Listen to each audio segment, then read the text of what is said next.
North Korea की अगर हम बात करें तो वहां के शासक किम जोंग उन रूस की पोर्ट सिटी व्लादिवोस्तोक पहुंच गए। खबरों की माने तो व्लादिवोस्तोक में ही किम जोंग उन और रूसी राष्ट्रपति व्लादिमीर पुतिन की मुलाकात होगी। किम की पिछले 4 साल से अधिक समय में ये पहली अंतर्राष्ट्रीय यात्रा है। ये कोरोना महामारी के बाद उनकी पहली विदेश यात्रा है। इससे पहले साल 2019 में पुतिन से मिलने के लिए किम व्लादिवोस्तोक गए थे। न्यूयॉर्क टाइम्स के मुताबिक रूस को 122 और 152 mm के गोलों की जरूरत है, जिसका स्टॉक उसके पास खत्म हो रहा है। रूस नॉर्थ कोरिया से आर्टिलरी शेल्स के अलावा एंटी टैंक मिसाइलें भी लेना चाहता है। इसके बदले में नॉर्थ कोरिया रूस से सैटेलाइट और न्यूक्लियर सबमरीन टेक्नोलॉजी की मांग कर सकता है। किम जोंग उन अपने देश के लिए अनाज भी चाहते हैं, क्योंकि नॉर्थ कोरिया खाद्यान्न संकट से गुजर रहा है। वैसे इसी साल जुलाई में रूस के रक्षा मंत्री सर्गेई शोइगु ने नॉर्थ कोरिया का दौरा किया था। इस दौरान उन्होंने किम जोंग उन के हथियारों के जखीरे का जायजा लिया था। यही वजह है कि किम जोंग उन की रूस यात्रा पर पूरी दुनिया की नजरें टिकी हैं, खासकर अमेरिका की, जिसकी नॉर्थ कोरिया और रूस दोनों के साथ पुरानी दुश्मनी है। अमेरिका ने नॉर्थ कोरिया पर कई तरह के प्रतिबंध लगा रखे हैं, जबकि रूस के खिलाफ यूक्रेन के हाथ मजबूत कर रहा है। लिहाजा अमेरिका ने किम की रूस यात्रा को लेकर दोनों देशों को चेतावनी भी दी। We're going to monitor very closely the outcome of this meeting. I will remind both countries that any transfer of arms from North Korea to Russia would be in violation of multiple United Nations Security Council resolutions. And we, of course, have aggressively enforced our sanctions against entities that fund Russia's war effort, and we will continue to enforce those sanctions and will not hesitate to impose new sanctions if appropriate. America के साथ ही south Korea ने भी किम के रूस दौरे पर बारीक नजर रखने की बात कही। 북러 간 무기 거래, 기술 이전과 관련된 협상이 진행될지에 대해서 예의 주시하고 있습니다। वहीं खबर है कि पुतिन अपने दोस्त किम जोंग उन को विशेष रात्रि भोज देंगे। जबकि दोनों नेताओं के बीच रूस के फार ईस्ट में बातचीत होगी। हालांकि जगह और समय को अभी गोपनीय रखा गया है। यही नहीं, पुतिन और किम की मुलाकात के बाद किसी साझा प्रेस कॉन्फ्रेंस की भी योजना नहीं है। तो शायद इस मुलाकात को सीक्रेट रखने के लिए ही किम जोंग उन चुपचाप अपनी बख्तरबंद ट्रेन पर सवार हुए और रूस के व्लादिवोस्तोक शहर पहुंच गए। उन्होंने अपने देश की राजधानी प्योंगयांग से करीब 780 किलोमीटर का सफर करीब 20 घंटे में तय किया। इस दौरान किम जोंग की बख्तरबंद ट्रेन ताइयांगो 59 किलोमीटर प्रति घंटा की रफ्तार से चली। बहुत कम स्पीड वाली ये ट्रेन रूस के व्लादिवोस्तोक शहर में तो घुसती नजर आई, लेकिन इससे पहले तक इस ट्रेन को कोई ट्रेस नहीं कर पाया। जानकारी के मुताबिक किम जोंग उन की प्राइवेट ट्रेन में उनके साथ डिफेंस मिनिस्टर, फॉरेन मिनिस्टर और स्पेस टेक्नोलॉजी के इंचार्ज भी थे। जबकि नॉर्थ कोरिया न्यूज के मुताबिक कोरियाई सेना के मार्शल री प्योंग चोल भी किम के साथ रूस गए हैं।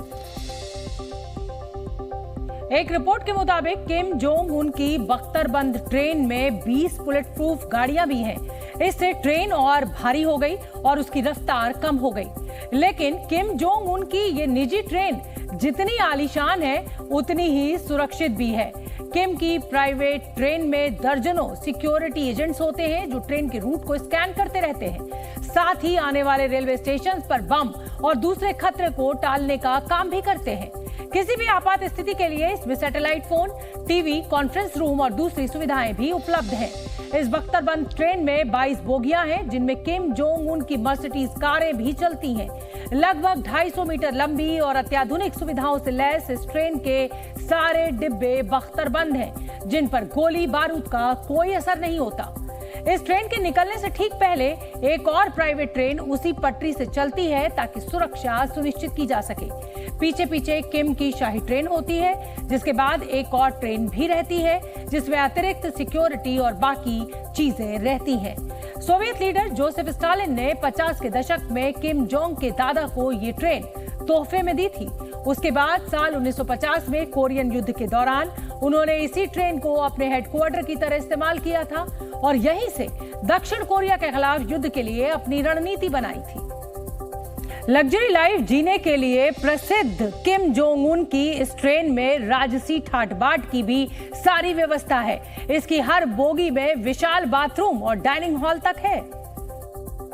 चूंकि इसमें सफर कर रहे लोग आमतौर पर या तो किम के परिवार वाले या खुद किम जोंग उन होते हैं, लिहाजा इन सब के लिए खाने पीने का खास इंतजाम रहता है।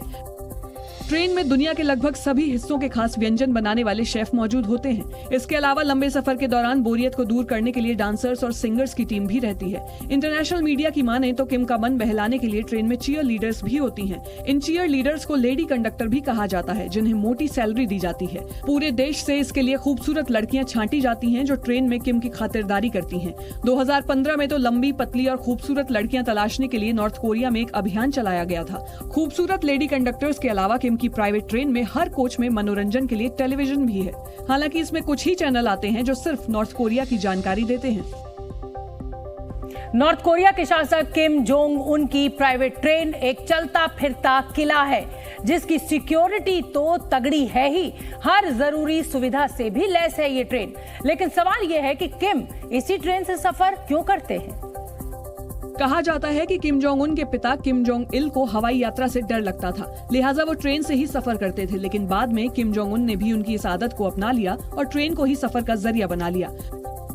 हालांकि सत्ता संभालने के बाद 2018 में उन्होंने अपनी पहली अंतर्राष्ट्रीय हवाई यात्रा की थी। वो चीनी राष्ट्रपति शी जिनपिंग से मिलने के लिए रूस में बने विमान से डेलियन शहर गए थे, जबकि नॉर्थ कोरिया में यात्रा के लिए वो अपने प्राइवेट जेट का इस्तेमाल करते हैं। किम के इस प्राइवेट जेट में अत्याधुनिक सुविधाएं हैं, जिसमें वो काम करते, बैठकें करते नजर आते रहे हैं। जबकि शहर के अंदर यात्रा करने के लिए वो अपनी पसंदीदा Mercedes Benz S class car का इस्तेमाल करते हैं। किम की ये पसंदीदा Mercedes Benz S class car 2018 में हुई अंतर कोरियाई शिखर सम्मेलन के दौरान भी नजर आई थी। इस दौरान उन्होंने अपने अंग रक्षकों के साथ सीमा पार की थी। उत्तर प्रदेश के फर्रुखाबाद में एक ही दिन में 1 दर्जन से ज्यादा लोगों को सांप ने डस लिया। यूपी के फर्रुखाबाद में सांप के काटने से 3 लोगों की मौत हो गई है। वहीं सांप के काटने का शिकार हुए लोगों को इलाज के लिए राम मनोहर लोहिया अस्पताल में भर्ती कराया गया है। यूपी के गोंडा जिले में 6 पशु लंपी वायरस से संक्रमित पाए गए हैं। लंपी वायरस के बढ़ते खतरे को देखते हुए पशु विभाग अलर्ट हो गया है। वहीं गायों के वैक्सीनेशन के लिए 54 टीमों का गठन किया गया है।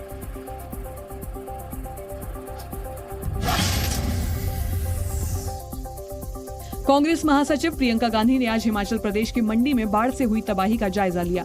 प्रियंका गांधी ने देवरी गांव में राहत, पुनर्वास और जनजीवन की बहाली के प्रयासों की समीक्षा की। मणिपुर के कांगपोकपी जिले में हिंसा एक बार फिर भड़क गई है। आज सुबह हुई गोलीबारी में कुकी समुदाय के 3 लोगों की मौत हो गई। टीएमसी सांसद नुसरत जहां की आज ईडी दफ्तर में पेशी हुई। फ्लैट बेचने में की गई धोखाधड़ी के एक मामले में ईडी ने नुसरत जहां से पूछताछ की। सर्बिया के दिग्गज टेनिस खिलाड़ी नोवाक जोकोविच ने यूएस ओपन का खिताब जीतने के साथ ही टेनिस की दुनिया के कई रिकॉर्ड अपने नाम कर लिए हैं।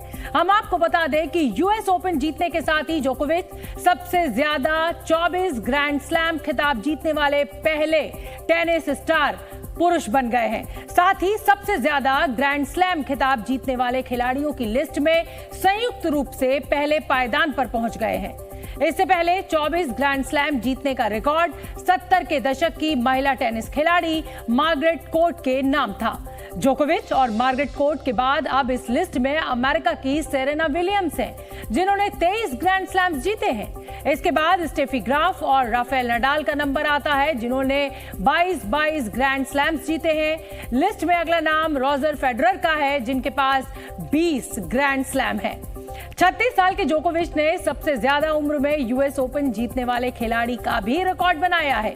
यही नहीं, सबसे ज्यादा समय तक नंबर 1 रैंकिंग पर बने रहने का रिकॉर्ड भी जोकोविच के ही नाम है, जो अलग अलग समय में कुल 390 हफ्ते यानी करीब 7.5 साल तक नंबर 1 खिलाड़ी रह चुके हैं। 20 साल लंबे करियर में जोकोविच 10 बार ऑस्ट्रेलियन ओपन, 7 बार विंबलडन, 4 बार यूएस ओपन और 3 बार फ्रेंच ओपन जीत चुके हैं। जी न्यूज़।